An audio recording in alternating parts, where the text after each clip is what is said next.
Hello! Hey guys! I think it is a small crowd today. I'm looking at my numbers, the number that they put up, and I can't always see who it is. Um, Looks like there's only a few of us here today, but it is a rainy Thursday. I get it. So let's spend a moment talking about our hats. So yesterday, I stopped by the Goodwill on my way to pick up a grocery order, and I was looking for something specific for a project I'm working on, and it's the kind of thing that thrift stores always have. I won't reveal more than that. But of course, I generally found what I was looking for, and then as I'm poking around, I always visit the little like arts and crafts area, and it's usually terrible, dry markers and just crud. and But there sometimes is good stuff every now and then. And I found this bag, and I kind of glanced at it, and I moved on, and I was like, wait a minute, there's something in that bag. It was this fantastic double T size sombrero and also 4 little straw hats. So I've got double T sized, and then I've got a smaller being sized. Perhaps the sheep would fit in this. In any event, I got a bunch of hats. So very exciting. And you guys, I don't know if you're a thrift or Goodwill shopper. Goodwill, I don't know, like very inconsistent pricing. And I'm not necessarily complaining. It's a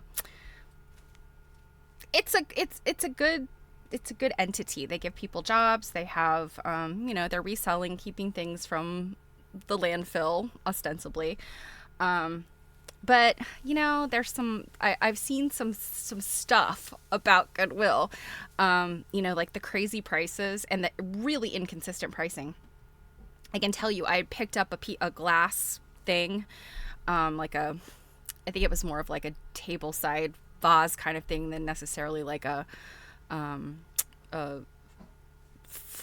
floral thing, I guess is what I'm trying to say. And I was looking at it, and I thought it might work for my project or not. And it had like a price tag of like $5 on it, which I thought was a little high. I set it down. I picked up what is obvious. It's pear. Like they were a pair. I picked up the other one. Price on that one's like $2.50. I'm like, what? So I don't know. I know a person who has worked at a Goodwill a very long time ago, and I knew that the way they price things, I think, is a lot of times sort of at the discretion of the person doing the pricing as to like what category something belongs in. So, I'm not giving them crap for that. It's just, it's one of those things where like these two things are sitting on the shelf right beside each other, and they're identical, and they have different prices on them. And then the other thing I know is I see a lot on social media about people picking up things that are like truly like dollar store finds, and Goodwill has a price on it that's more than you would buy it for. So, yeah, the secondhand market is a really interesting place. So, but I am very happy because we got our friend an awesome hat. I cannot complain, for this little bag of hats, and there were some ribbons and things in it, so it cost me about $4.50, $5. So it was worth it. This adorable little sombrero, and I believe this is probably like a Mexican souvenir is what it looks like. So Double T continues to add to his hat collection. I'm gonna have to fancy up one of these hats for him. I'm thinking doing a little colonial era sort of ribbon situation. We'll see. Anyway, I hope you guys have had a good week. It has been miserable and rainy here on the East Coast. I feel like maybe we got some thunder last night. I'm not sure. It feels like one of those situations where we didn't get enough rain in April, and so now May is taking it, is getting the brunt of it. So much for May flowers. Maybe we'll get some June flowers. I don't know. But the pollen in between the rains is killing me, as I told you on Monday. And the barometric pressure is affecting my knees. And, I know when I was a kid, I would always hear older people complaining about like, oh, it's going to rain, my joints ache. And I was always like, whatever. But now that I feel it, I totally get it.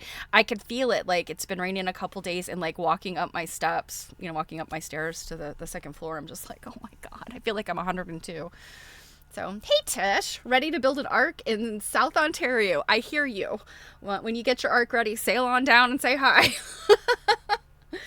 So,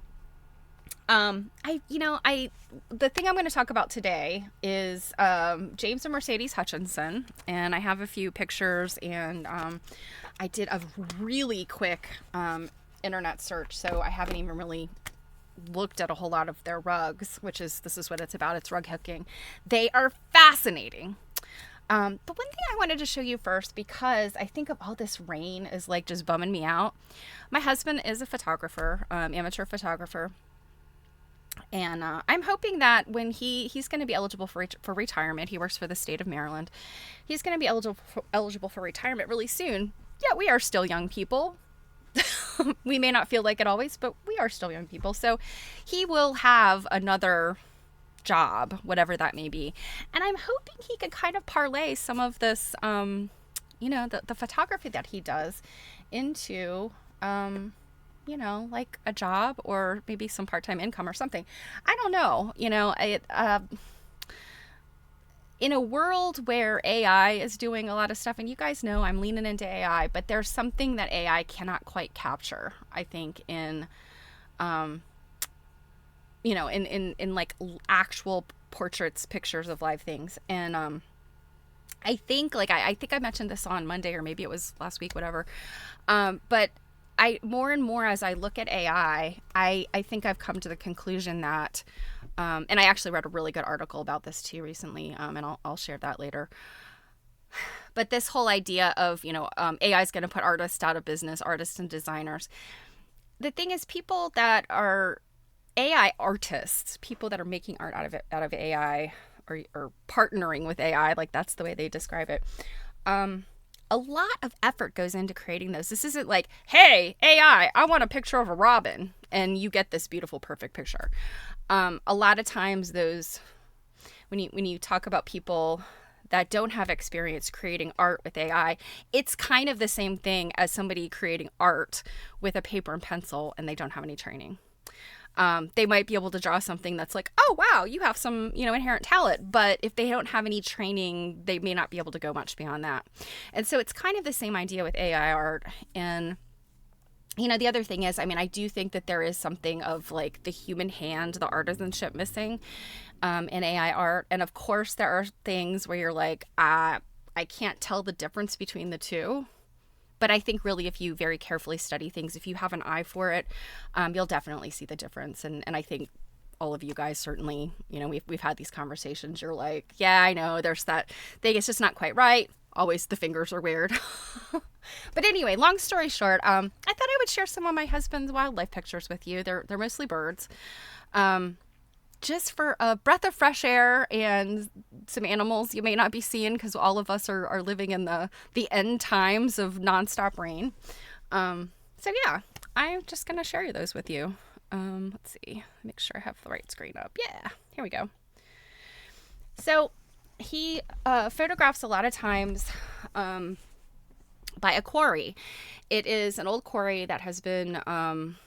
we actually have a lot of these in Maryland because there's a lot of granite that has been mined in Maryland. And so we have several of these empty quarries.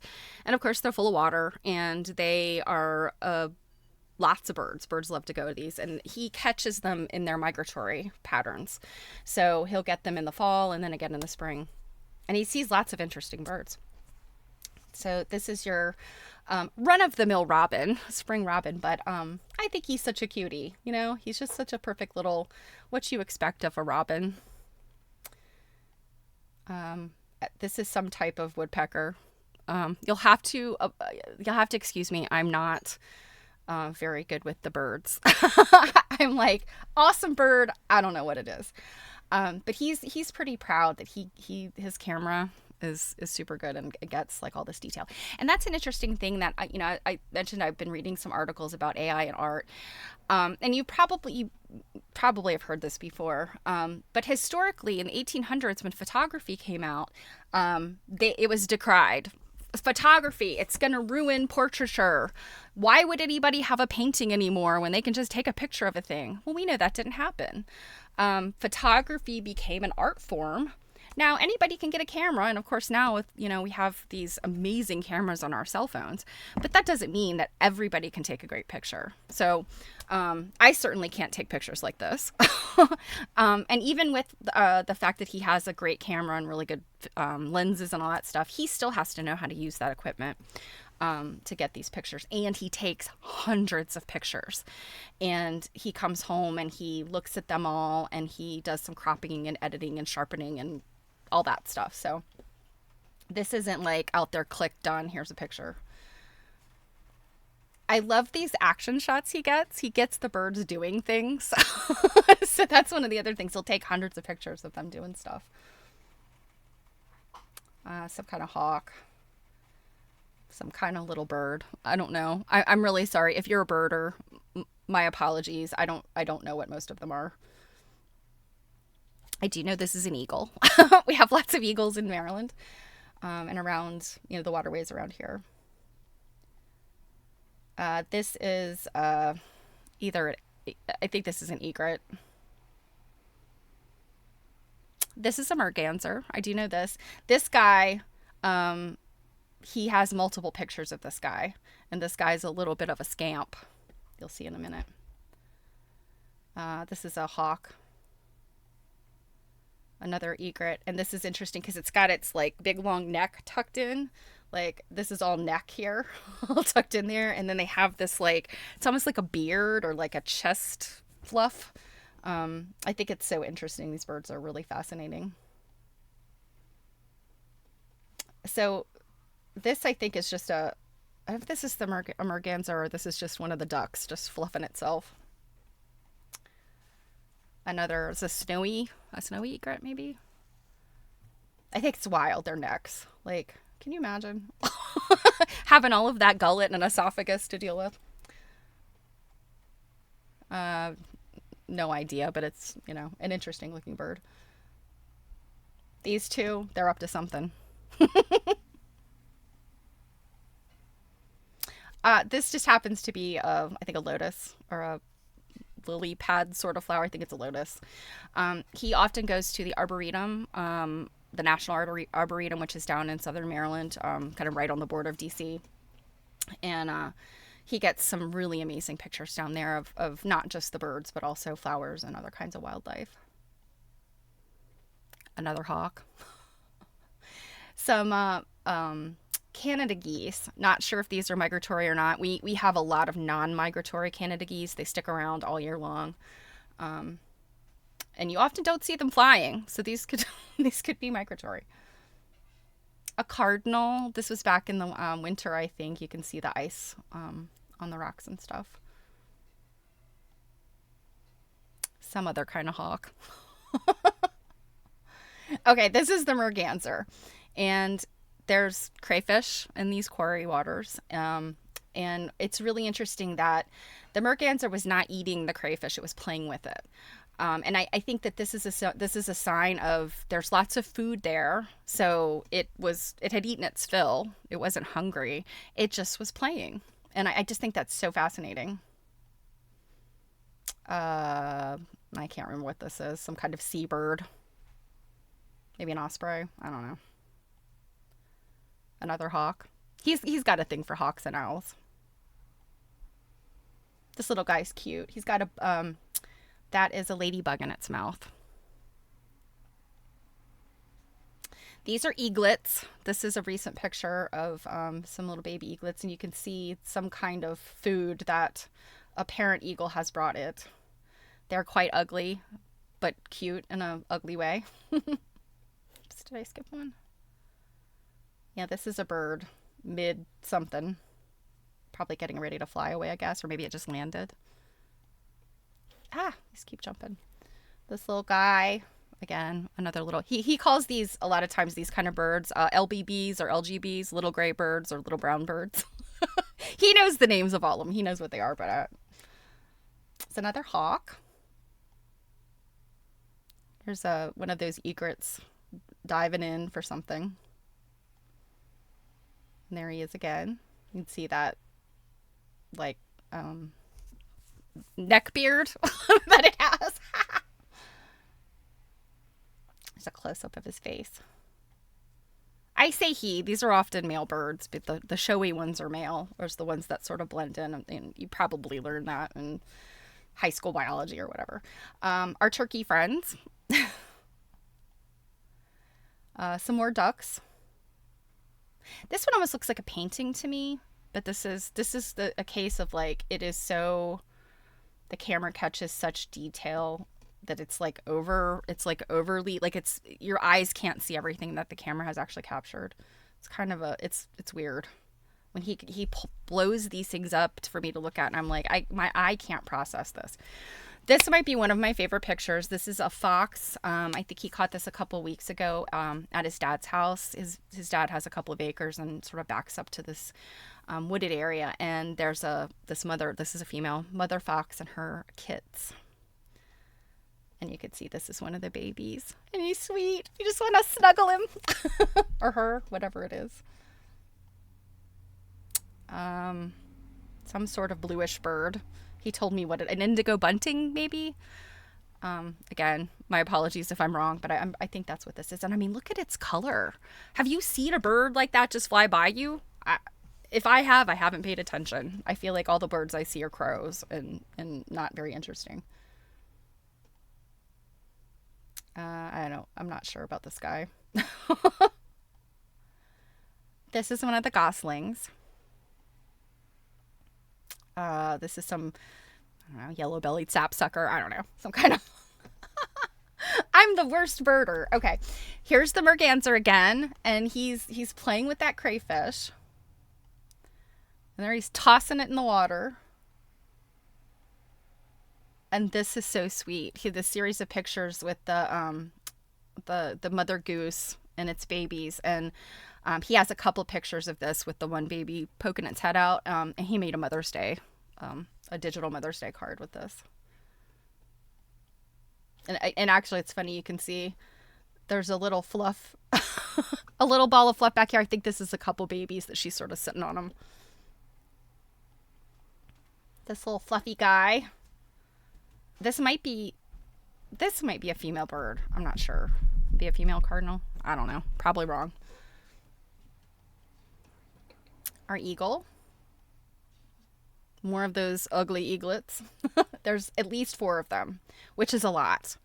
This is a situation where sometimes one or more will get pushed out of the nest by the stronger of the babies. And I think that might be it. Yeah, that's it. So that is a little slideshow for you. I hope you like that. I know I always really enjoy his. Let's see. Quilter said, "Oh, hey, Robin. A robin with blue feathers." Oh, you know what? It's a bluebird. It's not a robin. You are right, Robin. It is not. It was not a robin. It's a bluebird. Oh my goodness. Quilter says some go south, some geese just hang around. Cobra chickens? Yeah. Indigo bunting. Okay, I was right about that one. Don't get near a mama cobra chicken and her babies. Yes, geese are, I don't know if you've ever experienced geese, whether you're talking about like domestic, those big white geese with the, they look like a Canada goose, but they're solid white, and they kind of have like an orange, more of an orangey beak. And then there's the Canada geese, obviously, that you saw in the pictures. And a while back, I worked at a place nearby, and we had kind of a big parking lot, sort of backed up to like one of those retention ponds, and kind of a little bit of a trees and stuff.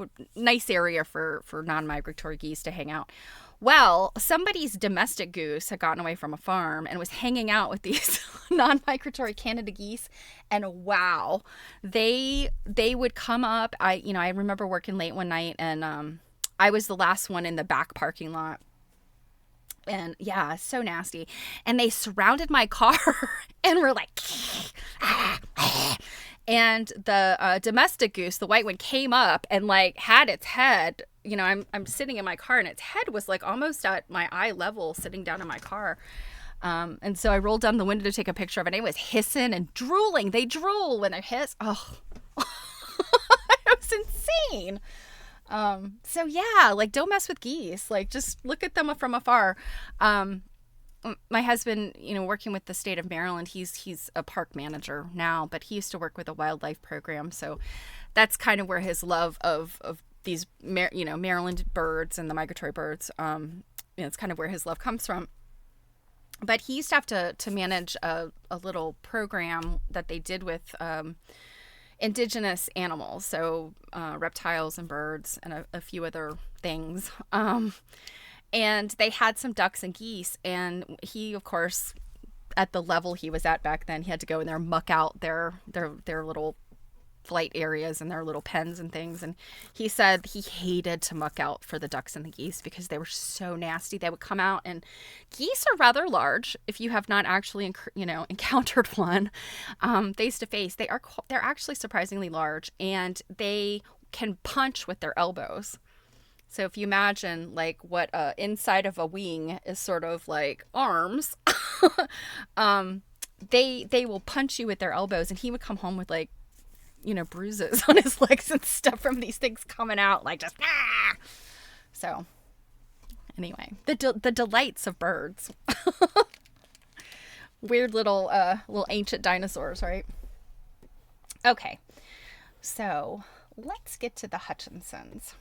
Let me pull up my info here. So the Hutchinsons, I came across them really randomly this past weekend, and I was like immediately hooked. This is the book that I picked up for $1 at the Penn Dry Goods Show, the Schwenkfelder. They had their flea market rummage sale, and I mean, I swear people like vultures descend on all the goods, and I was pretty excited. I got in there early, so I got a couple good books, but this one is the one that I'm looking at, and it's Rug Hooking Traditions with James and Mercedes Hutchinson by Kathy Wright and Janet Connor. I don't know these ladies, but I think this book was really cool. So basically they start off with sort of the family history of James and Mercedes, and it is just as interesting as their rugs. So I'm not going to do the whole kit and caboodle, but there's a couple of images I wanted to show off. So James Jr. is the James Hutchinson that we're talking about, and his middle name was Llewellyn, and I saw in here somewhere where somebody referred to him as Louis. So because he's a junior, I suspect that he went by Louis Hutchinson or Louis Hutchinson. He's one of those people, kind of reminds me almost of Dr. Dunton a little bit. He's like one of those all-American, all-around guys, I mean, you could even see here in the text, like Yale all-star quarterback brother. It's a family of you would say general means. Well, here's why they were a family of means. It's because his father, James Sr., was a partner of Barnum and Bailey Circus. And I don't know if I took any of those pictures. But they were circus people. And, turn of the century, the Victorian era and into the early 20th century, circuses were, and sideshows and all that stuff was big. You kind of run the gamut of, freak shows and circuses and sideshows and, vaudeville, like all of this kind of stuff is happening. And, some of it is you think about P.T. Barnum, you think about, there's a sucker born every minute. So some of the things that people think they're seeing are not real.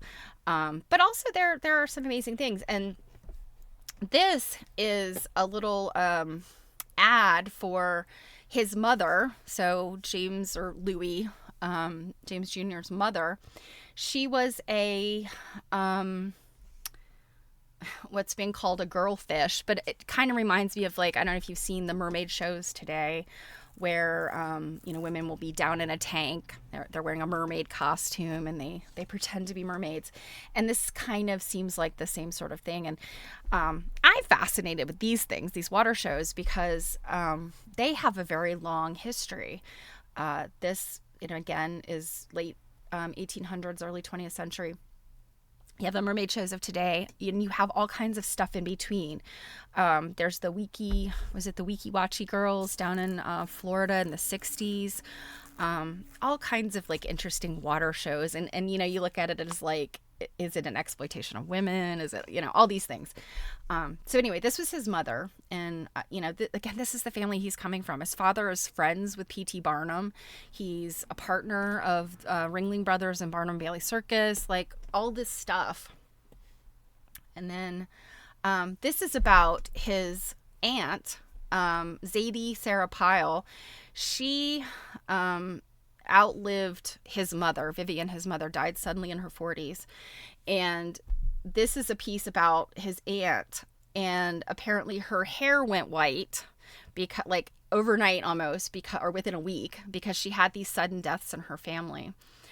So her sister, of course, Vivian, her husband, and then her sister-in-law, all died within a month. And so because she's a young woman whose hair went white in a week, she moves on to motion pictures. So I'm like, what? This is the crazy stuff. So she was also an aquatic performer along with her sister. So this is the family that our protagonist, James Hutchinson, is coming from. Now, this I thought was really precious. This is James and his first wife, Clara. Mercedes is his second wife.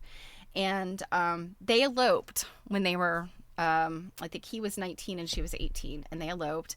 And the family, the family wasn't against them marrying, but they thought they were too young, which is interesting because, you always think of, like, late 1800s, oh, everybody got married young, or just in general, 19th century, early 20th century, people got married young, and they didn't necessarily always get married young. So this was, but I just thought this was a really sweet portrait that, and they'd been in love since they were children. Sadly, though, their marriage didn't last. They did have a bunch of children, I think 5 kids. 2 of them passed away. It was either 5 or 6 kids, and definitely two of the children passed away in infancy. But, so they had a life together, but it didn't work out.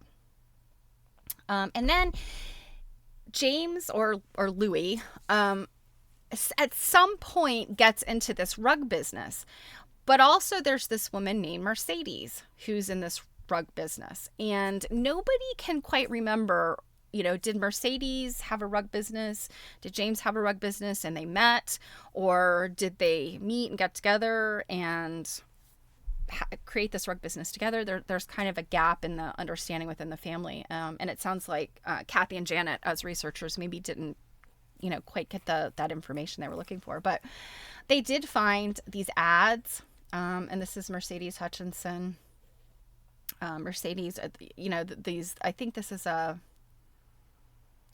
looking to see. I think this looks like I don't know, like one of those listings, like not a phone book, or maybe a phone book. I don't know. It's one of those things, like those directories, the city directories, they would have all kinds of information about people. I mean, you see this woman up here is widowed. Like, can you imagine that today? Like, looking at a phone book and finding out, well, she's widowed and she lives on this street and here's her phone number and here's what she does. Like, it's interesting. We don't do that anymore. And then this is another one. This is Mr. James L. Hutchinson of New York, Early American Bedspreads and Hooked Rugs. A clean and quaint collection. I loved that. I thought that was interesting. So this is a gallery situation. So, they're at some point, they're going beyond, like, these just pedestrian rugs, and it's becoming kind of an art business. And then this is a picture, 1939, of James or Louis and Mercedes. And he had a sailboat. And, again, he's coming from this, family of means. his father made a lot of money. It was, clear in this circus business. So he had a sailboat. He sailed around, I would assume, I don't know that he sailed around the world, but he did quite a bit of sailing. And then this is James and Mercedes. Now, what's really interesting is the researchers, Kathy Wright and Janet Connor, they did not find a marriage certificate for these two. And I don't think that's necessarily, that they weren't married, because I'm sure they were. Although who knows, she could have taken up his last name and just, lived as his wife. But I do know that marriage certificates were not necessarily easy to come, like they weren't always, they're not easy to come by sometimes in some jurisdictions. If you've never done this kind of research, it might come as a surprise that birth certificates, formal marriage documents, that kind of stuff was not necessarily required by jurisdictions until later in the 20th century. Now, you have some places that were all about documenting stuff, beginning in the 19th century and maybe even earlier. But when it comes to things like birth records and stuff, you're better off often researching like with churches and things like that. And if you have people, and, James Jr. eloped with his first wife, so you're not necessarily going to have, you're not going to have a church record there. And then, however it was that he and Mercedes got married, you don't necessarily have a record there either. So, if he's not affiliated with a congregation or something. So anyway, whatever. It all remains a mystery. But what they were collecting and making. So here's what's interesting. Let me go back before I start showing you these. So apparently they're well known, and if you knew who they are, it was all kind of new to me. That the collection was huge. The rugs are all over the place in lots of institutions. And I did a quick Google the other night, and I'll do the quick Google again. But there are two aspects to their rugs. One are the rugs they collected, and those are literally like, art rugs that people made literally for their homes, probably 19th century, turn of the century. And those rugs are really quite beautiful. And, some of them are really true works of art. And it's a major form of folk art, hooked rugs in the United States. But then they commissioned these rugs. And I mean, we're talking thousands of rugs they commissioned, and they sold them. And it was interesting, some of the information in the book, they talked about it's difficult to catalog and date these because they would have them made and then squirrel them away. And then he would release these collections. One of the other things he did, and this is obviously coming out of his experience as the son of a showman, he would sometimes take the rugs that I'm assuming these are the commissioned rugs, and he would nail them to the boat so that they would be out in the sun and the sand and the salt water, and that would age them. So he's taking new material and aging it and making it look used and old, and then no doubt putting that false provenance on them. So I thought that was kind of interesting. I was like, oh, James, for shame. So I didn't really get any pictures of their collected rugs.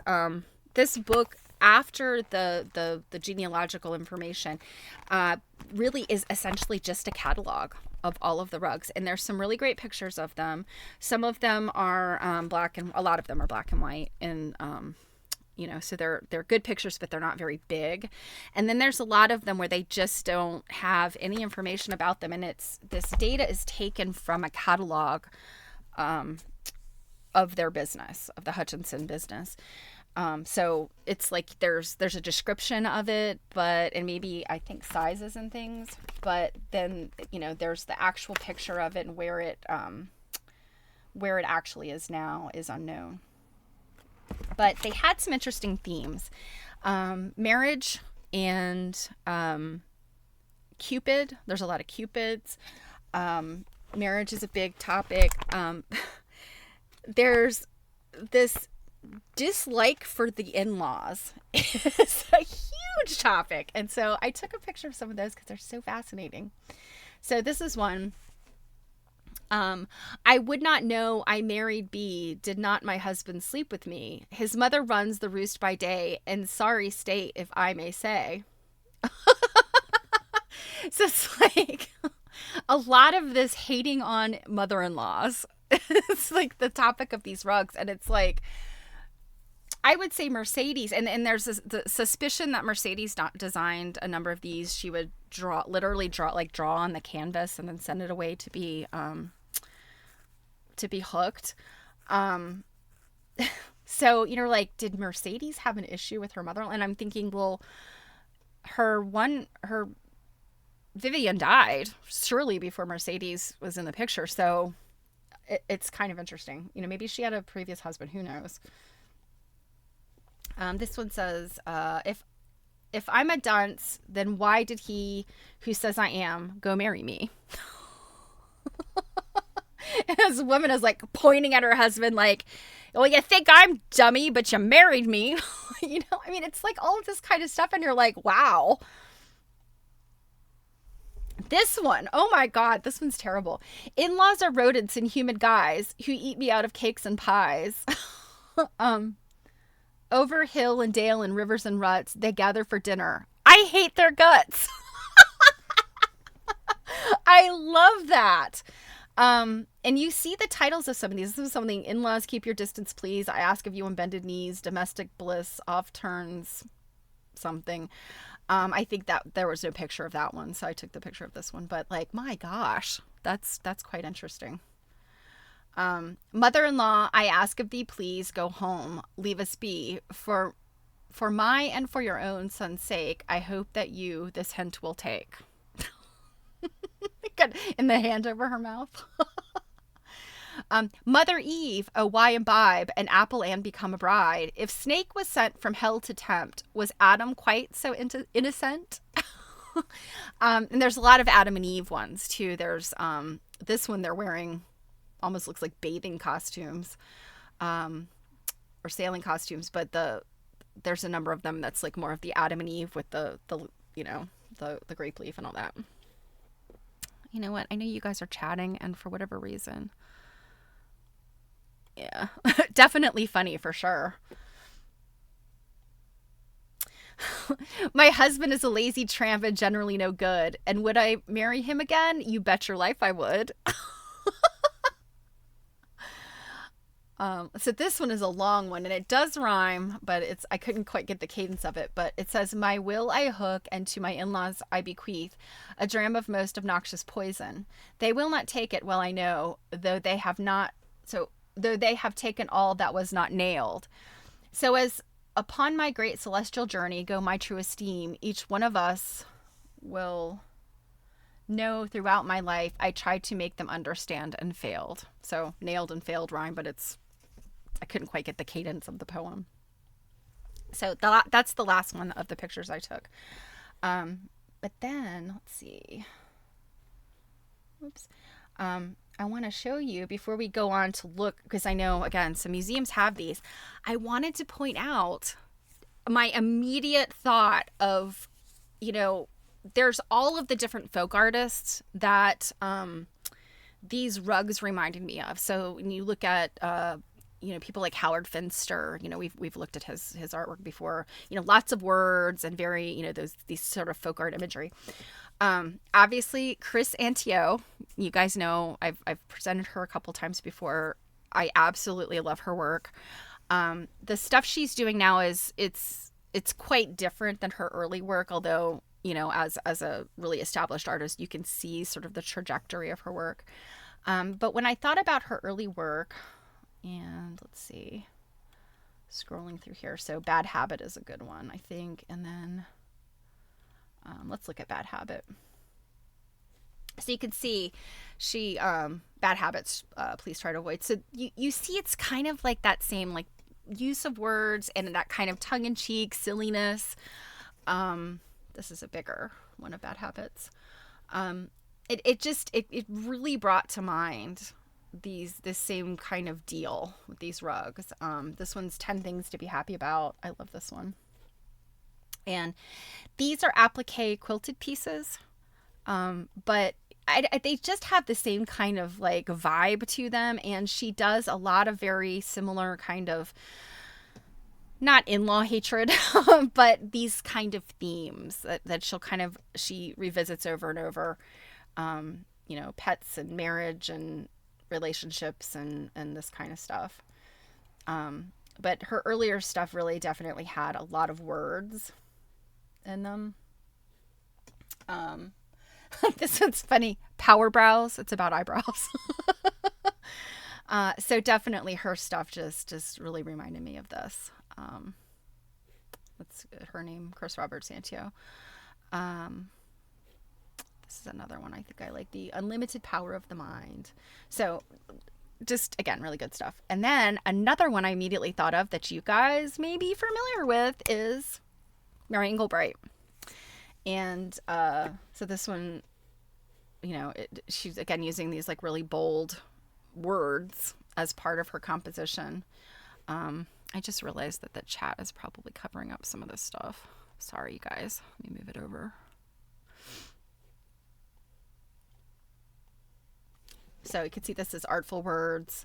Mary Engelbreit and the Illustrated Quotes. I think this is one of her books.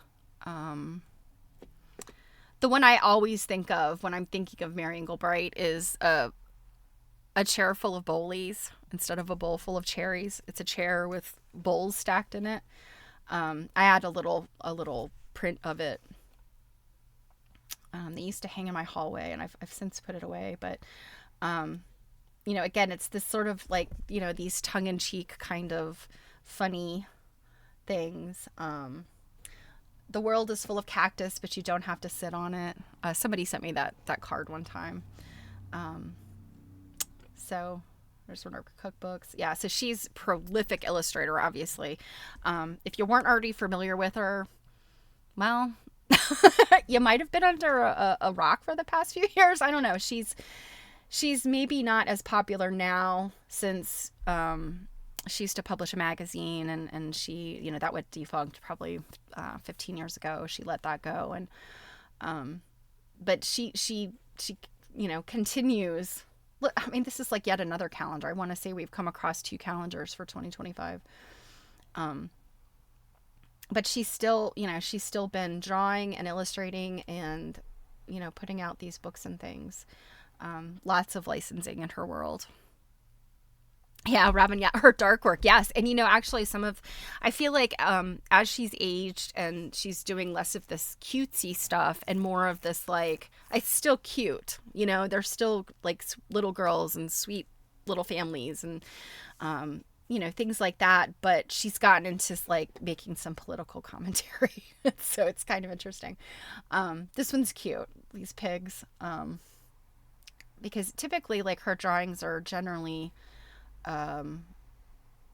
kids, like children and things, but occasionally she'll have cats and dogs and stuff like that. So yeah, but yeah, and I'm seeing this as like, it's not necessarily like that their work is exactly like these rugs, but that you can see these influences, especially in folk art, as you go. And these were just 2 of the people I thought of today, but lots of people have work that, utilize, my own work utilizes words, but in this specific way, I think is really interesting. So that said, let's do a search. Let's see. Then you could see some of my recent searches. So we'll do the Hutchinson Rugs.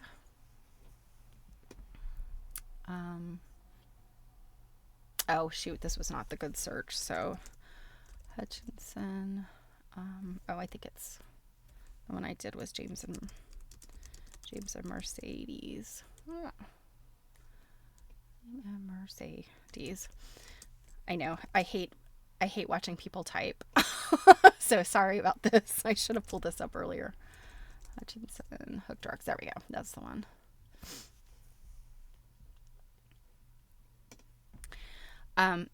And these are at a number of museums, and have been auctioned. I mean, this is Sotheby's. Now, I don't have a Sotheby's login, so sorry.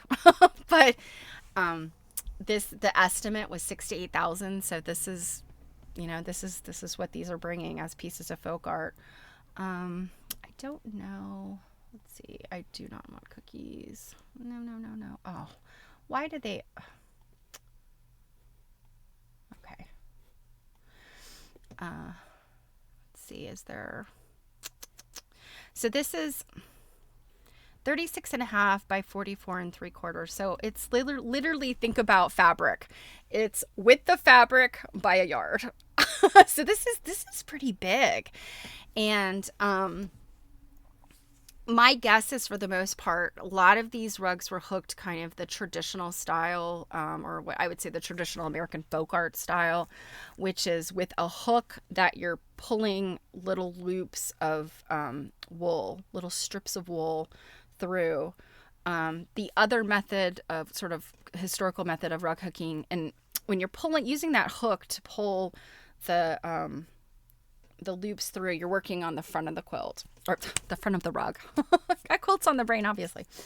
But when you use the needle punch, that's another form where it's a hollow needle on a handle, and you thread your yarn or wool strips through, and then you push them and pull, and it creates the loop on the other side. So you work from the back of the rug.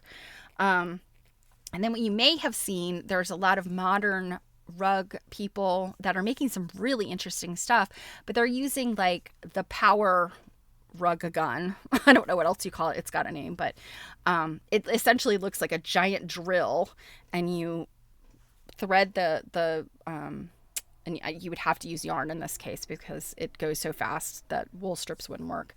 But you thread that yarn in there, and it's just like a power gun. It just, and they fill in large spaces. So those are really interesting. That's today. But back in the day, something like this, again, imagining, the size of it, we can all imagine with the fabric by 36 inches, that's a reasonably large sized rug or mat, how long it takes for somebody to do this. Pretty crazy. And this shows it's actually mounted apparently to a canvas. So that's also interesting. So this one says, shed no tears for a sailor's bride. Well, I think let's see. Shed no tears for a sailor's bride. Her life is narrow, monotonous. One day he's bidding fond adieu, the next he's coming back to you from London, Philadelphia, Singapore, or some other gay metropolis. So another theme, sailors, brides. So let's see. Ooh, look at this one. This is Christie's.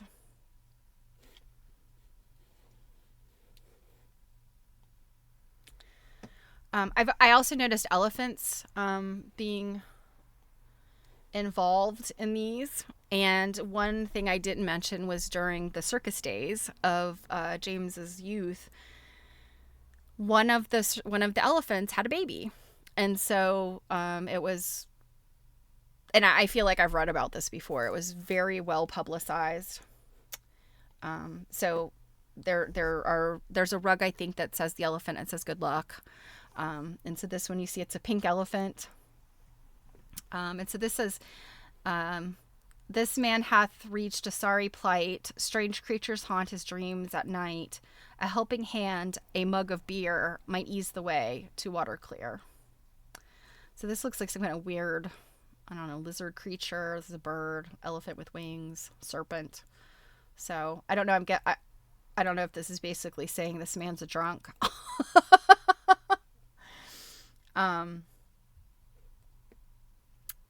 Yeah, so a surreal scene with a floating lizard, bird, and winged elephant and snake above a sleeping gentleman. And it says, surrounding a hand hoisting a frothy mug of beer. Oh, so this is a hand with a beer mug interesting. I think that is really all about alcohol. Let's see. This one is on Facebook. Let's see who has posted this. The Fairy Investigation Society. I don't know this group, but interesting. So this is an anti-mermaid message. Don't listen to the mermaids. Don't listen to the mermaid lad. She might look good, but she is bad. She'll play upon her harp and beck, but leave your ship and you a wreck. So that's interesting. So I guess the old theme of dangerous mermaids. So this is a Puck and Puck. Puck and Puck is up in Pennsylvania, not far from me. So this one's sold for $4,000, and it says something made of, I don't know, they put the Puck and Puck over there, but tasting very sweet. The Kiss. So this is like a Victorian man with his gloves, his white gloves, and she's looming over this woman.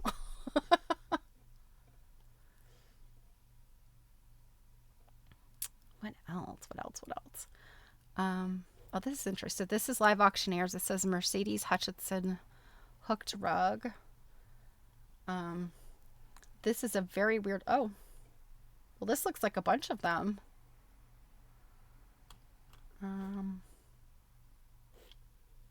Oops. Ugh, they all want you to do a thing. So it seems like.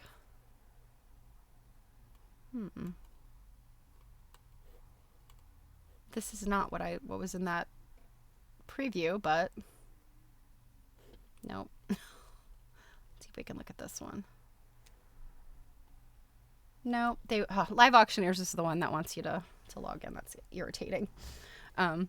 You love these quilters. I do too. You know, folk art. I mean, I've shown you guys, you know, a lot of my folk art loves. Finster, Darger, all of those guys, the Philadelphia Wireman. I mean, like, I love all of their stuff. It's so interesting that the American Visionary Art Museum is here in Baltimore. And I just, I love that kind of stuff. Let's see, this one is, Rugs and Pugs. This is somebody's, I guess they have a lot of pugs. Somebody's blog, I guess. So I think these might be pictures all out of the book, or a book. And here's the one that's on the front of the book. This one says, we are roosting on a perch. Don't envy us our lot. In-laws have taken over again. It's the only spot we got. So this looks like a lot of good ones that this person must have a book or something that has better images of these. Let's see. Dear parents, do not be perturbed if a single state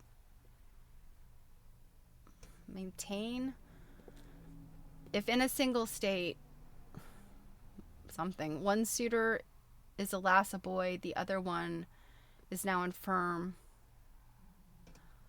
So let me tarry longer here, a little bird who is nest bound. My lover will one day appear, for I will look till he is found. That's quite a message.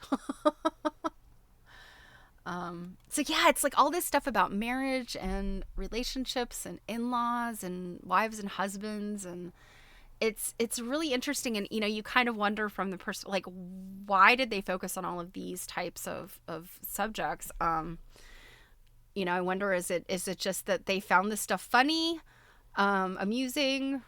Like, what is the deal? Yeah, so much stuff here. So much. I mean, you just keep going. And I feel like then it's gonna lead you to other hooked rugs. So, but yeah, I mean, what do you guys think? Like, I had never heard of them before. And,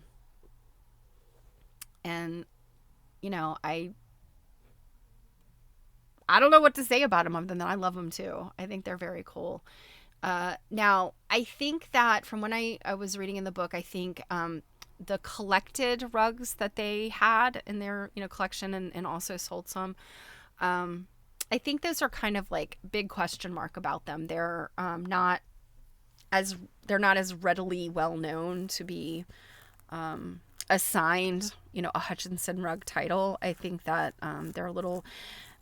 There were still a lot of them. I want to say there were still like 1,000 of them that they had collected. But they're really truly lesser known as part of the Hutchinson milieu. So yeah, I love these, and I was excited to be able to introduce you to them if you weren't already familiar. So that is the Hutchinsons. And I hooked rugs are something that I've kind of always thought were sort of interesting.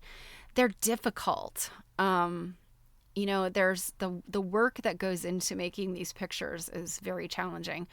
That old school rug hooking method. I mean, and this is a crochet hook, but I mean, we're talking about like a metal hook that's like a little bit smaller than this, set in a handle. And then that's how you're like hooking these little strips. And the backing is like a burlap or a monk's cloth. Monk's cloth is sort of like, if you think about, how to describe it. It's kind of like, if you think about like cross stitch fabric, Aida fabric, it's like Aida fabric, like big on steroids. That's what monk's cloth looks like. It's sort of a combination of like the cross stitch fabric and then like latch hook rug fabric. Latch hook rug fabric has like more of an open weave, whereas I think the monk's cloth is a closer weave, but it's loose. It's not stiff, and you have to stretch it on a frame. And then, burlap, I think you can probably imagine what burlap is like. I think people like homemade hooked rugs, they use burlap. And in times, even like sacks and bags, if they could get, if it had a loose enough weave that they could get the hook through. The other method, like I mentioned, the punch, that is also, very, takes a lot of effort, takes a lot of time. Although I think it's a little bit easier. It's, you can go a little bit faster with the punch needle. And then of course, like I said, today's tufting is really, I think it's what it's called, a tufting gun. And it does the same thing that the punch needle's doing, but like it's a machine, and it's just like, and if you've ever looked at people that do tufting, there's some really fascinating videos and some really, really interesting artists. Like they're making this stuff, and they're not, it's a rug, but they're not treating it like a rug. They're using it to make like sculptures and all kinds of stuff. So yeah, that's like the modern mechanical version of it. And it is pretty cool that it speeds up the process so that you could have one of these designs and make it more quickly, because it's the design itself that is, the artistry. And then the craftsmanship of it, I mean, who's going to complain about something that you can, makes your craftsmanship move faster? I often think about, I was hand sewing the other night because that's what I do. And I have this huge stack of stuff, and I'm just like, these are all these things I need to finish. And I'm thinking, okay, what can I finish on the machine? Because, some of these projects I don't have enough lifetime. I mean, if I could sew, 15 hours a day and still, just me and my needle and thread, I can't always get very far because it takes time to hand sew, and as much as I love it. So I sometimes have to make the decision, although I will hand applique, hand piece, etc., I will often finish pieces on the machine if they're bigger and will take me more time. So it's kind of the same thing in my mind. So there is your lesson in hooked rugs today from somebody who knows very little about hooked rugs. So, next up on the agenda, Hoopskirts and nudity. And where we left off the other day was, let's see, we had finished with gloves, right? She's got this huge chapter on accessories. And I had left off in the first section of that. we'll see how far we can get today. So this is chapter 9. And there's a couple pictures I never showed. So, and I didn't take pictures of them, but I think you can see them if I hold them up like usual. So she waxed poetic about hats extensively, as you might remember. So here is a picture of 1898, a type of hat and hairdress. So to me, this is kind of like that gay 90s look. You know, I always picture these kind of, you know, floofy hats and these sort of swept up hairdos. I always think about, oh gosh, was it in Mary Poppins? I can picture this like sort of like a little cafe, like a French cafe scene, the little wire chairs and, you know, men in striped jackets and boater hats. Like I can't quite, I feel like Dick Van Dyke was there. So I'm thinking, was it Mary Poppins? You know, like that's kind of that era. I could be wrong. Maybe you guys can put together what I'm remembering in my head, but that's when I think about the gay 90s. Like that's what I think of. Chitty Chitty Bang Bang. Maybe that was what it was from. I don't know. but this is what it brings up for me. Here's another one. So this goes bonnet, Merry Widow hat with willow plume, hat. So these go from 1867 to 1912 to 1917 to the 1930s. So it's just a mélange of hats. And where she's saying, let's see.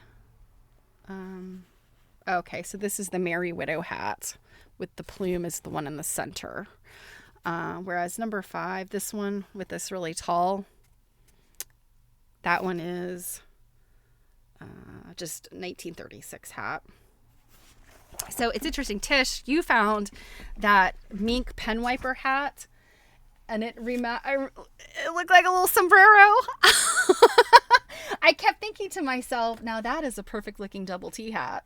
So I think instantly when I found that sombrero, I thought about it. So I don't think she has really any pictures of gloves, does she? Or maybe she does. Oh, she does. I missed these. Okay. So these are gauntlet kid gloves. That's kind of what you imagine. But look at this thing. This says black lace mitts. I don't know what that is supposed to be above it. So the mitt is actually this thing. But this, I don't know what that is. A glove? I don't know. It's weird looking. Wear it out for luncheon. Exactly. I definitely will have to borrow Double T's hat. He has a number of hats by now, you know. All right. So I think that's about it for the...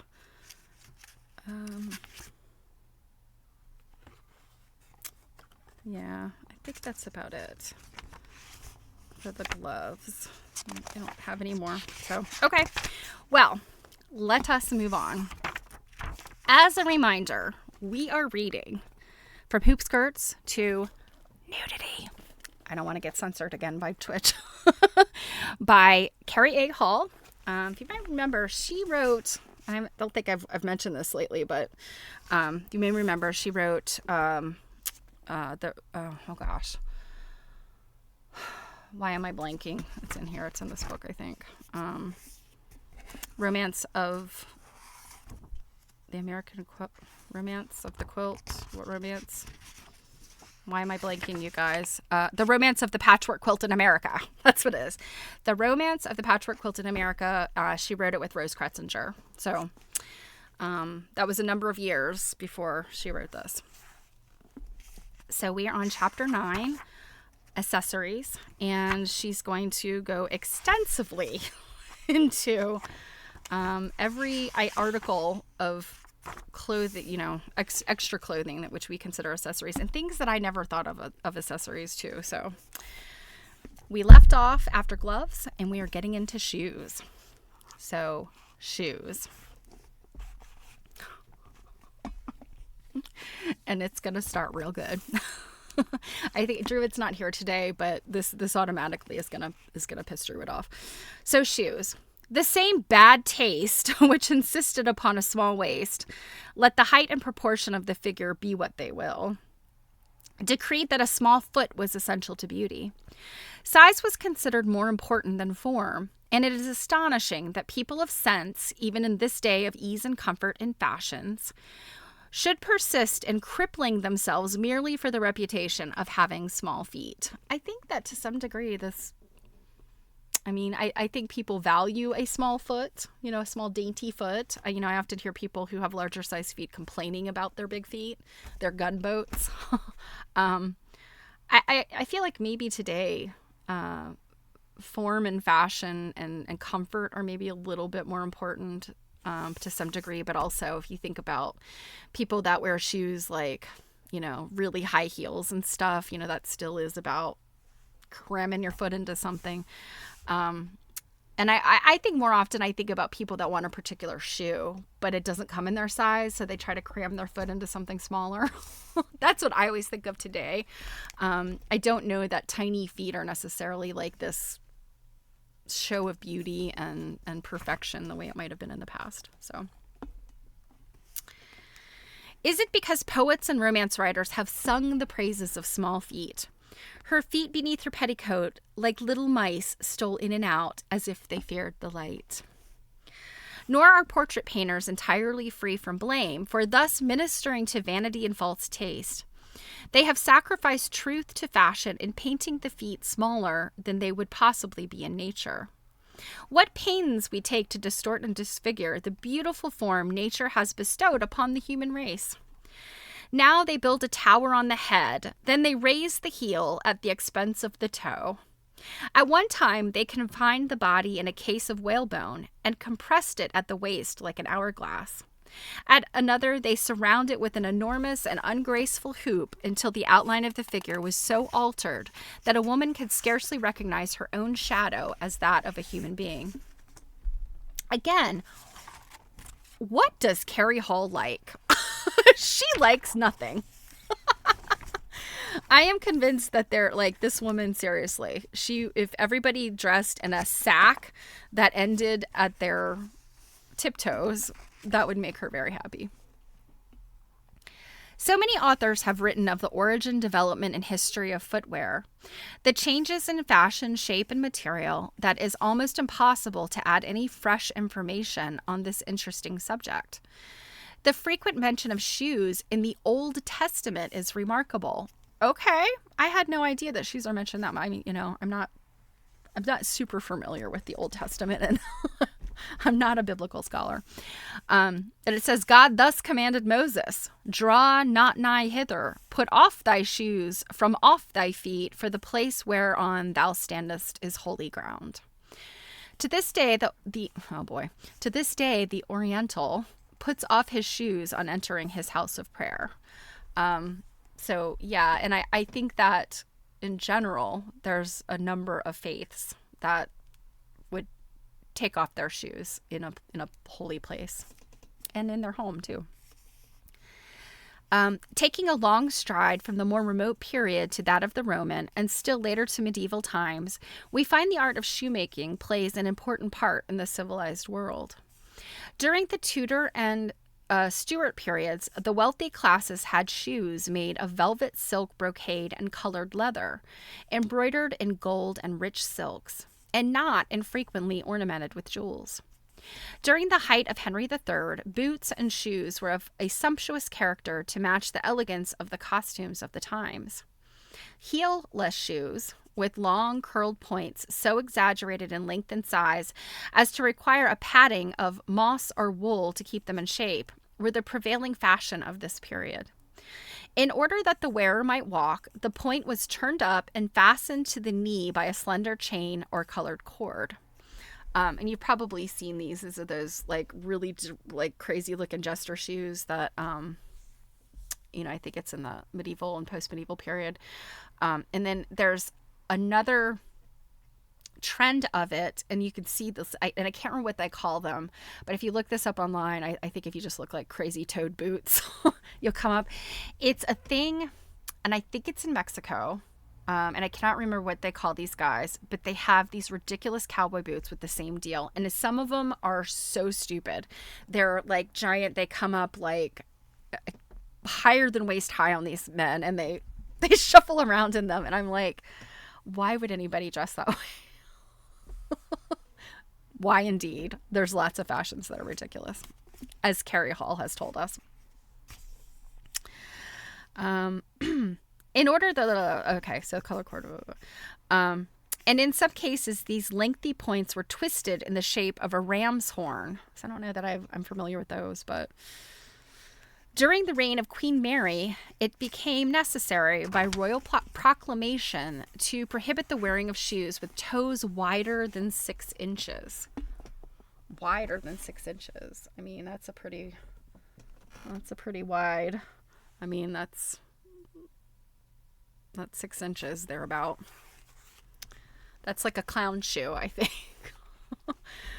Although women are the chief patrons of footwear with exaggerated heel elevation, it was really a man, and a king at that, who made such the fashion at his court. Of course, that's Louis XV, lacked the height compatible with his dignity as monarch of France, so he endeavored to add the inches denied him by nature by resorting to heels of conspicuous height on his buckled shoes. Moreover, he was not at all sensitive to the subject, for he had the heels of bright red, in marked contradiction to the black of the shoe fabric. In other words, he made of necessity a decorative feature and established a fashion which was immediately copied by his courtiers and the nobility of France, and then spread throughout the world of elegance everywhere. So yeah, I mean, that's the way that monarchs took something that in an ordinary person might have been considered a weakness or something about them that people don't like, and changed it into a fad. So a short man gets everybody wearing heeled shoes. And this may be apocryphal, but I think it's accurate. I think the reason why certain parts of Spain, in the names, like Ibiza being one, is actually pronounced Ibiza, so the Z is a TH, is because there was a Spanish ruler that had a lisp, and so everybody started talking like that. That's from what I understand, and I do think that is documented, I think.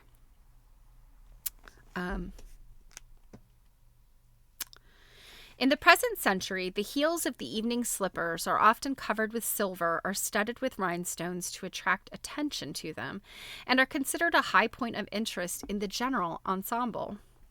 When high heels, and this is again the 1930s, so heels, evening gown sort of heels, are still not like what we wear today. I mean, we're talking like, not spiked stiletto type heels. When high heels became unfashionable and flat ones suddenly superseded them, women complained that their feet pained them exceedingly. But with the disappearance of high heels came, it is said, the emancipation of women. The flat heels enabled them to move about with greater ease and take their places in the doings of the world. The height of the heels of one's shoes should always be uniform so that the feet will always be in the same position, rather than such combinations as a heelless sport shoe and one with a 3-inch heel for formal occasions, which destroys the balance of the body. So I guess what she's saying is that you should always, all of your shoes should have the same height of heel. Okay. I mean, in truth, I have read that, like, if people who wear high heels and don't wear other types of shoes, don't alternate and only wear high heels, your Achilles tendon can shorten. And that's why women who have worn high heels, like, in jobs and things for many, many, many years will often have, heel and ankle problems if they stop wearing high heels, because their Achilles tendon is shortened, and it changes some of the other structures of your foot, including bunions and all that jazz. So there is something to be said for a dowdy yet comfortable shoe that doesn't mess up your feet. The old adage, Pride never feels pain evidently applies to those who wear high heels. The peas worn in his shoes by the pilgrim when he is doing penance would scarcely be more painful. Well, now that's another interesting thing I've never heard of. I knew about the idea of penitence in particularly Catholicism, where, the hair shirts and things that are supposed to cause discomfort, and that, you're supposed to suffer that. I guess dry peas, maybe they put in their feet when they were doing pilgrimage so that they have that penitence. I don't know. That's interesting. I guess a pea will do less damage to your foot than a rock or a pebble, but it'll still hurt. As stockings are so closely associated, a quotation from Stowe may be permitted. He said, "First, worsted stockings made in England by William Ryder in 1564. Having seen a pair of knit worsted stockings in the lodgings of an Italian merchant from Mantua in the second year of Queen Elizabeth, 1560, Mistress Montague presents the Queen with a pair of black knit silk stockings for a New Year's gift, from which time the Queen never wore any more cloth hose, but only silk stockings." And hose being different than stockings. Hose are usually made of a bias cut fabric, whereas stockings are knitted in the round. Or they can be knitted flat and seamed up the back, but typically they're knitted in the round. From the artistic point of view, Dame Fashion notwithstanding, a woman's hose should always match her shoes in color, or for formal occasions they may match the dress, but never be of a color differing from both. Well, forget you, Carrie Hall. I personally, if I have to wear tights or stockings, I like them to be interesting. So I have striped stockings and striped and fishnets and all that stuff. So I guess Carrie Hall would absolutely disapprove of my wardrobe. We've established that. Even though I do dress modestly, I don't show off a lot. She would just hate my clothes. A gentle woman never attracts attention to her feet or legs. She takes particular pains to have hose entirely in keeping with her shoes and her costume. Oh my God. Abominations known as flesh and suntan hose are only another commercial trap for the unwary. By her hose ye shall know her. Oh, Quiltish. Okay, it's interesting to hear what Carrie Hall is disapproving of. Yeah, flesh and suntan hose, holy cow. I would say of all of us here that have had to at some point in our lives wear pantyhose for work, or some other formal occasion, and, you're forced to wear them, and thank goodness people aren't as, bare legs are not as awful a thing today. But I do remember when I first started, when I joined the workforce in the mid-90s, absolutely, it was like, you have to wear pantyhose if you're going to wear a skirt. Like, it is not appropriate to go with bare legs, and that was the 90s. So, but I would say from the 60s, probably even farther back than that, flesh-colored hose are, come on. But she's calling those an abomination. Okay, I don't know why. Is it because they look like you're not wearing hose? I don't know. Feet, like faces, are facts that cannot be altered, is an old saying, but times have changed since the idea gained credence. We all know how easy it is to alter faces by a trick of a coiffure, a happy drooping of the hat brim, or a gentle faking of color. And while, of course, we cannot actually change the bony structure of the feet so as to change the size of the shoe required, but people try, we can alter the apparent size by the choice of good-looking, well-made shoes. Much of the attractiveness of the costume depends upon the shoes worn with it, and like all accessories, they should match the costume in suitability to the purpose for which the costume is to be worn. Shoes do not seem to have played so important a part in the romanticism of bygone days as did the glove, but the custom of throwing old shoes as a good luck token, especially for brides, is one of the usages of olden times that has held its place in our own. In ancient Jewish weddings, at ancient Jewish weddings, it was customary during the ceremony for the husband to offer a ring to the bride, and after embracing her, to give her a shoe. So I've never heard of that, but think about, particularly like at this time period. I know I've seen probably in old movies and things, like the car that the bride and groom drive away in. Sometimes like you tie old cans and sometimes you tie shoes. Like I've seen that. So I'm wondering if that's coming from this tradition. So, and then here are some shoes. Here's your high top shoes and these little shoes with heels. And then check these out. These are interesting. I know these are Victorian era shoes. And what you see here, they're all straps. So the straps go almost all the way down to like the toe, and you could see your hose through those. There's a company called American Duchess that has a pair. You can buy a pair of these. I can't remember. They come in a number of colors, and I can't remember what the name of the style is, but they have definitely. American Duchess is a company that does historically accurate shoes, and this is definitely a style they sell. I want to say they come in like black and red. They're really cool. Let's see, and then this is just a bunch of different shoes. So everything from that high-topped, high-heeled boot to all these different shoes. I love shoes. I've always been a person that I will buy shoes before I will buy other accessories. I've always loved shoes. So my mother's teased me all my life, and I don't know, I may have told the story one time where I was about 8, I think, and my mom worked for House of Fine Fabrics, and I so desperately wanted a pair of Nikes. Everybody had Nikes. I did not. I had like the Kmart brand tennis shoes, and or actually I take that back. They were probably like Buster Brown little tennis shoes, and I was like, nobody wears those, right? So I wanted Nikes, and my mom was like, I am not paying $25 for a pair of shoes. This was 1981, I guess. So she said, look, if you could find a way to earn that money, I'll pay for half of them. So what was offered to me was, you can come when we do inventory at the fabric store, you can count buttons. So I did. I counted buttons. I worked for however many hours at minimum wage. And I mean, I was 8. I mean, and this was so illegal.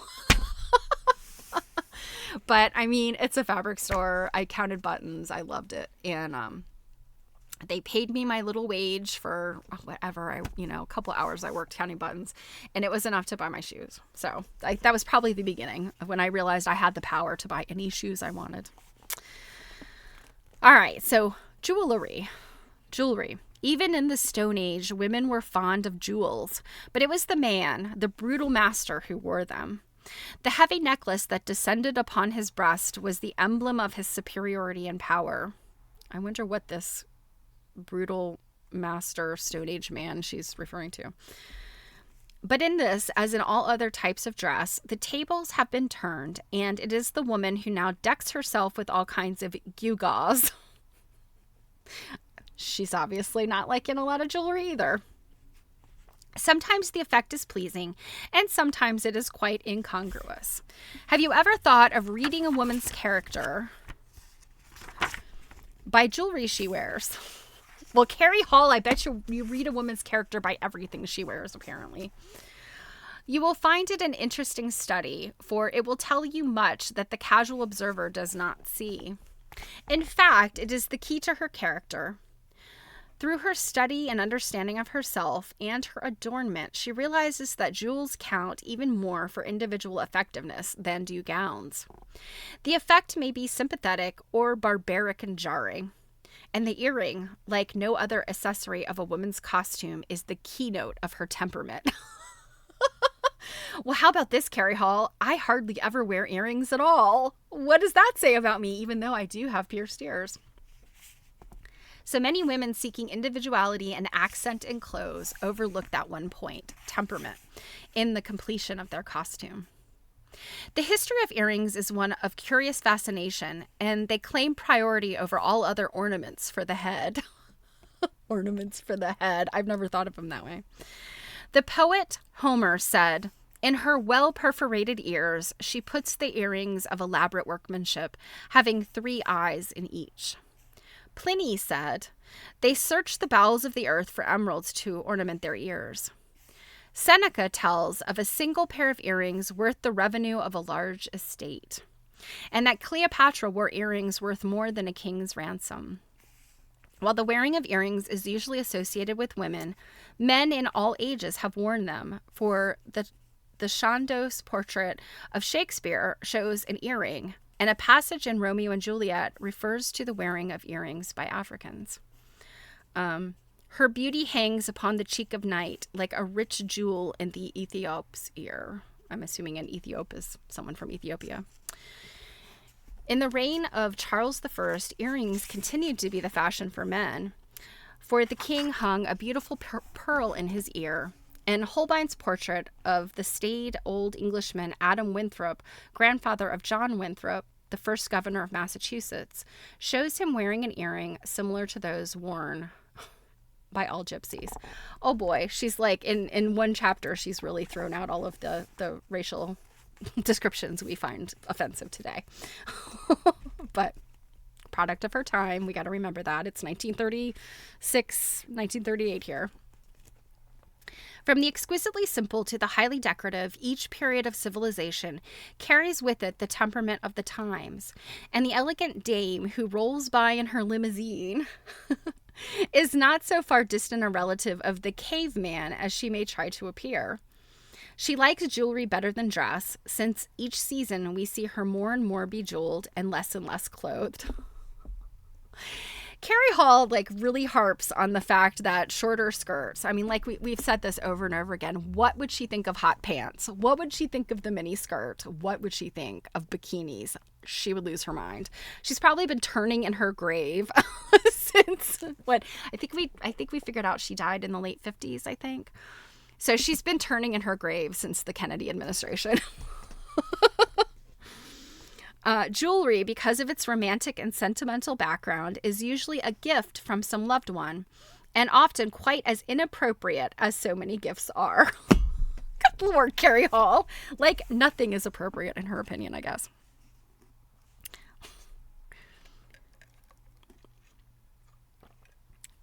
Many women of wealth, especially the nouveau riche, own exquisite jewels. Frequently, they wear them because they possess them, not because they are appropriate to the time and occasion. On the other hand, many women wear jewels with due regard to their place and decorative value. If individual taste is followed in the selection of jewelry, it becomes, in a way, a criterion of the taste of the wearer. In regard to imitation jewels, the rule is simple. The genuine are none. So she does not like costume jewelry. No woman of sense or refinement will wear anything that is an imitation of the real article. A sham has no enduring qualities, and it is foolish to spend money just to emphasize a shoddy trait in one's character. Diamonds, the king of all jewels, should be worn only by brilliant women. That is, by the intelligent woman who is both beautiful and beautifully gowned and has a regal carriage. So if you're dumb and ugly and have terrible clothes, you better not be wearing diamonds. Carrie Hall is telling you. Then her very being will sparkle in company with the beautiful stones. Pearls are the queens of all jewels and need a fitting background to show their beauty and perfection. When worn with soft velvet or satin, they not only add to the beauty of the gown, but they enhance their own value. But imagine pearls, which immediately bring to mind crown jewels, court ladies, and brides, being worn as an accessory to a navy blue midi blouse costume by a dusky elevator operator in a Midwestern town. To be sure, they are imitation pearls, which was adding insult to injury. So this is a little bit classist, do you not think? So pearls, you can wear pearls if you're a bride or if you're a fancy lady, but if you're just a middle-class working gal, And I don't like the way she says a dusky elevator operator. I feel like she's talking about race there, and I don't like that. But yeah, she's basically saying, like, you have no business wearing pearls. Imitation ones at that, you trollop. If you are not a bride or a fancy lady. Carrie Hall. I sometimes, I'm starting to like her less and less. Jewelry should never be worn with a dress that has other trimmings of any special decorative value. The jewels should have a chance to brighten the costume and express individuality in a delightful way. The wearing of jewelry requires very careful consideration in order to avoid an over-display. I think that's true. I think sometimes people do. They pile on too much. One should wear just such pieces as harmonize with each other as well as the costume. Bracelets, rings, and earrings merit consideration. There are as many varieties of workmanship in these articles as jewelry as there are in types of character, and when chosen with due consideration as to type and kind, they enhance the costume, emphasizing the completeness of the toilette. If worn without regard for their correctness, they are so much out of place that they seem almost barbaric. A small and piquant woman should realize the fatality of wearing rings and earrings of heavy design. So if you're a tiny woman, you must wear things that are tiny. And if you're a big old honkin' woman, then you can wear the big jewelry. Well, I mean, I guess there is some truth to, like, if you're a very short, petite person, or if you're very tall, yeah, you could get away with things, but... So the small and piquant woman should choose the exquisite, the dainty, the diminutive, which not only combines successfully with her general type, but gives her added charm. Earrings, no less than other accessories of dress, have shared the eccentricities of fashion. For in 1854, the women of Paris wore what were called aquarium earrings, tiny globes of crystal filled with water in which fish were swimming. And this is interesting. I wonder if this was like a real thing, or if they were like made to look that way. Who knows? Jewels, when used as love tokens, are a sign of particular favor. They must be used as a means of conquest or as a symbol of prosperity. They should be marks of distinction. They may be used as a means of conquest or as a symbol of prosperity. They should be marks of distinction. The women and men of wild, savage tribes, pleased with the glitter of worthless beads, good Lord, deck themselves with innumerable strings on any and all occasions. But educated individuals of refinement, so here's that other, like, you know, us domesticated folk versus the wild and savage tribes. Like, again, product of her time, but I don't like this.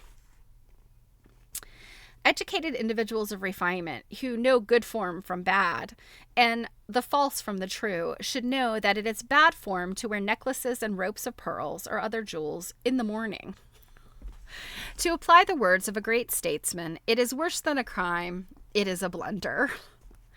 The ancient art of wearing jewelry has always been considered an expression of femininity.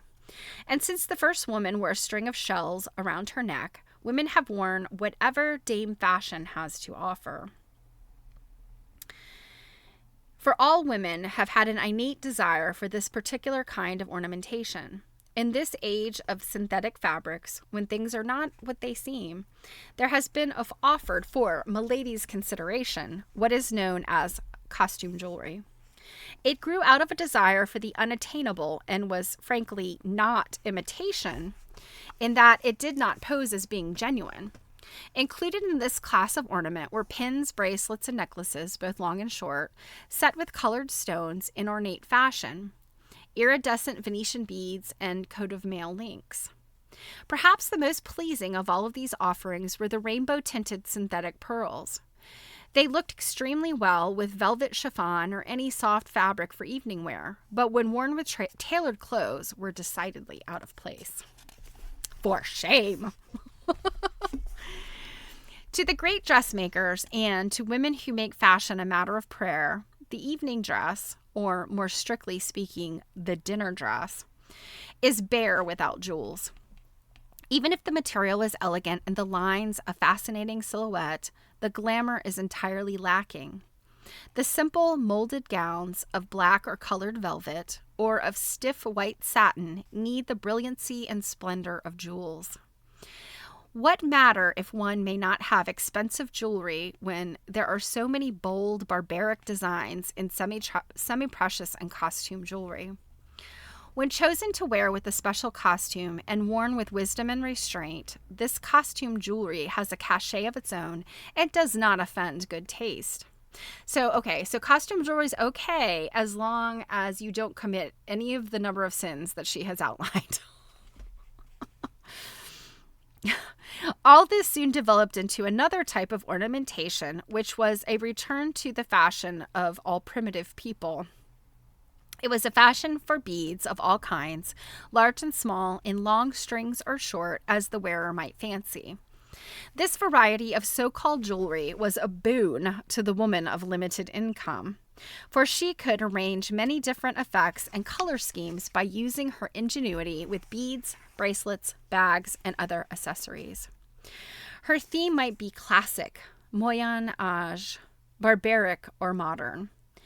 She might even call it surrealistic if she delights in being ultramodern. All right. Now we move on to fans. Fans. Probably no other article of adornment has a greater antiquity than the fan. Perhaps Eve in the Garden of Eden, remarking that this weather is really unbearable, reached up and pulling a nice big leaf off of one of the many trees that were not verboten, became the first lady with a fan. For the pages of history are literally aflutter with fans. Japan is the land par excellence of this little adjunct to the toilette, for it is used by every man, woman, and child, no matter what may be their occupation or station in life. This is interesting. I've, hand fans of the Asian type, so that kind of round and it's like covered in silk, maybe, and sometimes some type of stitching or embroidering, and then it just has the little handle. I'm not sure if those are Japanese or if they're of Chinese origin, but or maybe even another Asian country, but I think those are kind of a ubiquitous sort of imagery. But I don't know that every man, woman, and child, like, in Japan was walking around with a fan. Like, I don't know where she gets that from. I mean, maybe it's imagery. I don't know. Legends relating to its origin are many and various. One charming story connects it with the beautiful daughter of a mandarin, which would be Chinese and not Japanese, who, when present one evening at the Feast of Lanterns, was overcome by the heat. She therefore divested herself of her mask and, in order that she should not be recognized, waved it rapidly to and fro in front of her face. The pretty gesture was remarked and adopted by other coquettes and beauties of the court, who, recognizing the flirtatious value of the movement, did not allow it to pass out of fashion. But to the Japanese, the fan is more than a trivial plaything. It is a symbol of a symbol of authority, not the domination of a drawing room, but a jurisdiction compelling civil obedience and social order. Now, there are fan-oriented, I think, like maybe costuming and ceremony as it pertains to Japanese, Japanese culture of antiquity. But again, I'm kind of wondering if she's mixing some stuff up here. Yeah.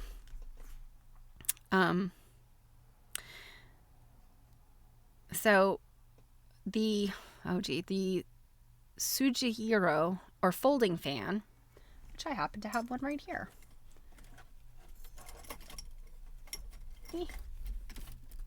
It's the standard fan that we know of today.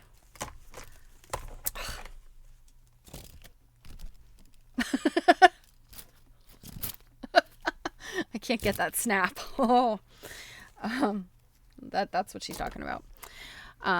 The folding fan always suggests the expanding feature and so proclaims the promise of good fortune. Being regarded as the symbol of life, a symbol of life, okay, fans are always given as the New Year's gift. For the same reason, the fan is a wedding gift from mother to daughter in many countries.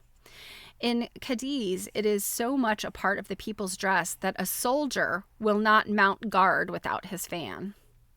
Okay. In England, it is used for all ceremonial occasions, and all over Europe, it is the favorite gift from kings to queens. So I do know, historically, the Victorian era, yeah, fans were a big deal. And, it's a way for ladies to be sort of like, hee hee hee hee, ho ho ho, behind my fan. And, there's that whole language of the fan, like what you do with the fan, that whole Victorian aspect of it. But yeah, I'm sort of surprised at some of what she's saying about fans being so important. On the other hand, you look at it and it's like, beyond these like decorative, gifty fans of, the nobility, when there's no air conditioning, it is helpful to have a fan. So, have something to fan yourself with. Queen Elizabeth was generally considered the godmother of the fan. And I do. For one of my Queen Elizabeth era outfits, costumes back in the day, I have, I'm dressed as a scholar, that sort of Restoration era scholar. But I have what it would be known as a Queen Elizabeth fan, and it's essentially like a wooden handle, and then it has peacock feathers set in it. It doesn't fold. It's just just the feathers set in this sort of fan shape, and you can fan yourself with it. So it was a symbol of her royal friendship, and foreign envoys would not depart without accepting a fan as a token of greeting to a princely cousin abroad. Lady, long ago I loved you, peeping from behind your fan, flowered silken damask hid you from the eyes of mortal man. Another one of those,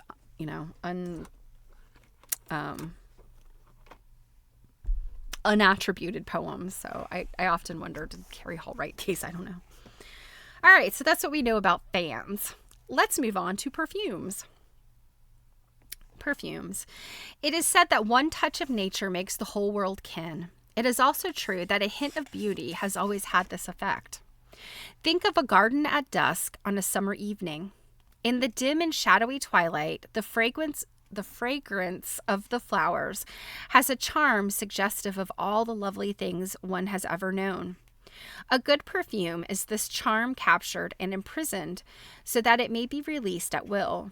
Even to those who live in the city, it brings the spirit of the rose garden and the jasmine field. Perfume is one of those things that, I think we can all, we can all think of a person in our life that maybe their perfume is very sentimental to you, whether you liked it or not. I think of, neither of my grandmothers necessarily wore perfume like on a daily basis. Like they both had perfumes. I think more or less of their cosmetics. Like, my one grandmother always had Vaseline intensive care lotion. That's not even a cosmetic. That's like a body care thing. So, those are the scents that remind me of them. And, smell is said to be the most closely connected of the senses to memory. So I think that's interesting. I think perfumes have always, like all the way back to antiquity, been important, not just to make people smell good, when there are no doubt stinky things about, but, I think it starts to become like a personal symbol, kind of like, with somebody's hair, their haircut, their fragrance, their perfume is like a, they're symbolic, they're signature. Perfume is one of the most exquisite things of life, but it is not a new art to which moderns may lay claim. Rather, it is a heritage from the nations of the Orient who discovered it long ago.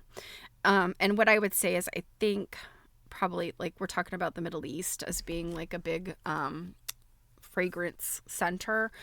France also was a big, fragrance perfumery kind of stuff.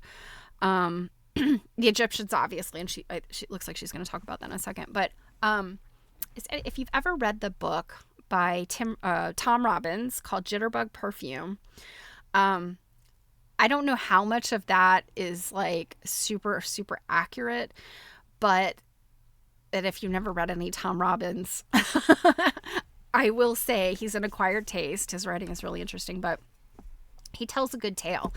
And Jitterbug Perfume is it has this kind of, story throughout it about perfume and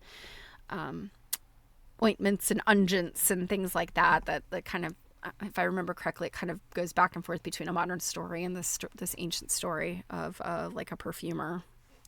So I feel like I learned a lot from that book, even though it's a fiction story. The use of incense in religious ceremonies played an important part excuse me, played an important part with the ancient people of Asia, and they believed its use, other than for religious purposes, was a sin. Okay, yeah.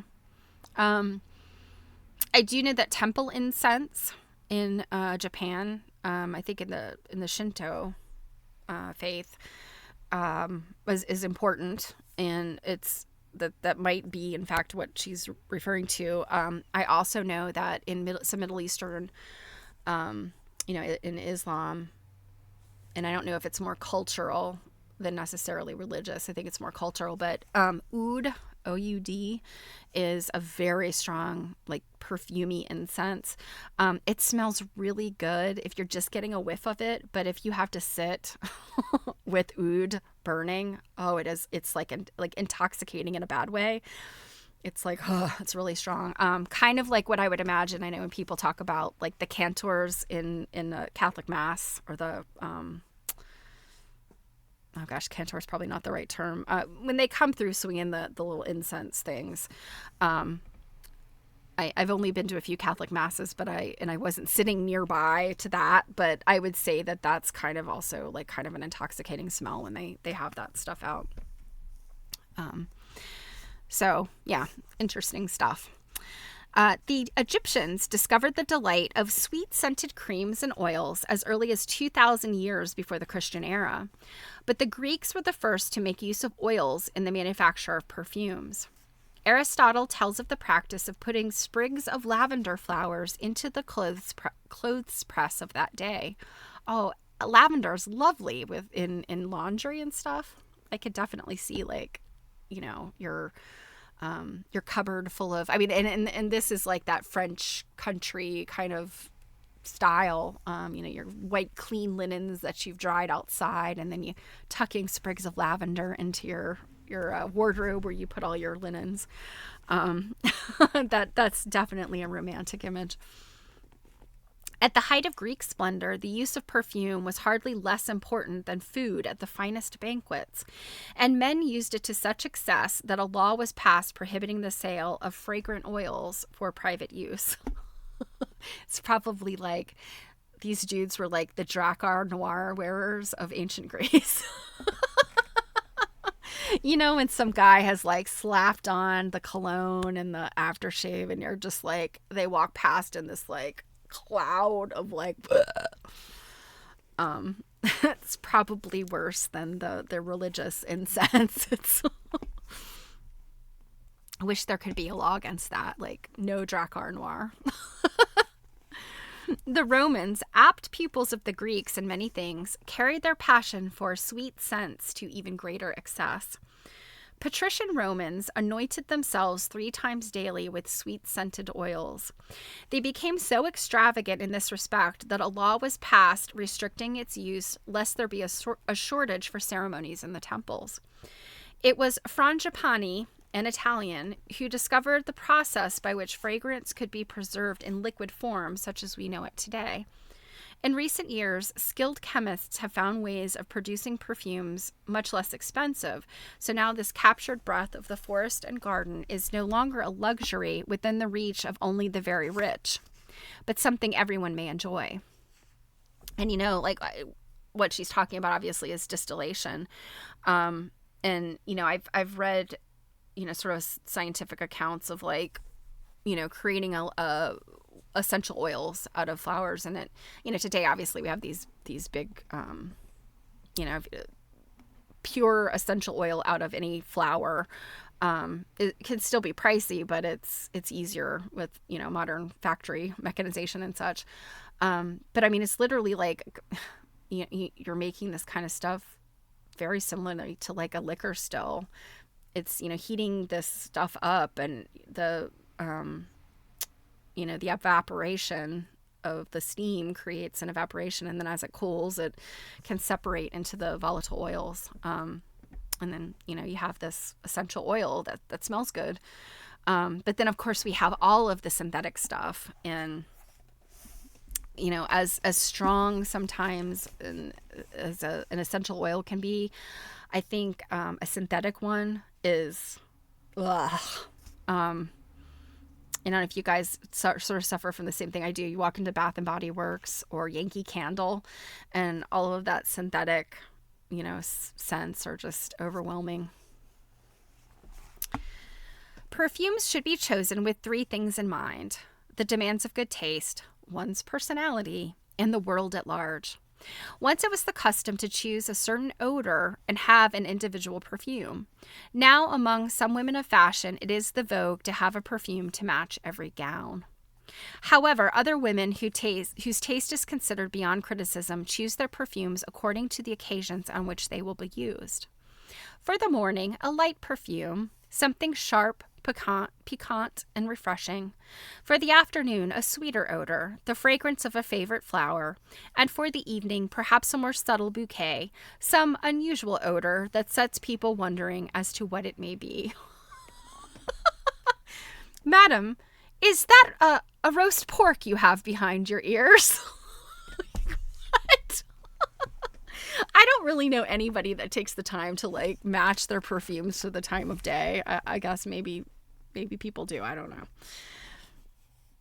But perfume should never be used as a deodorant. Did not Lady Macbeth bemoan the fact that all the perfumes of Arabia could not wash away her guilt? So guilt and body odor are 2 different things. But absolutely, perfume cannot erase either.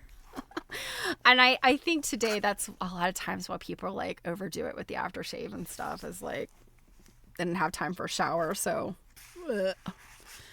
Well, I'm going to leave off there. Let's see. Next time we've got the sunshade and the umbrella, the parasol. What else do we have?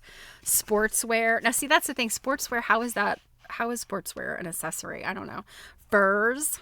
I guess if it's not a coat, if it's a stole or something like that, I guess it's an accessory. What else do we have?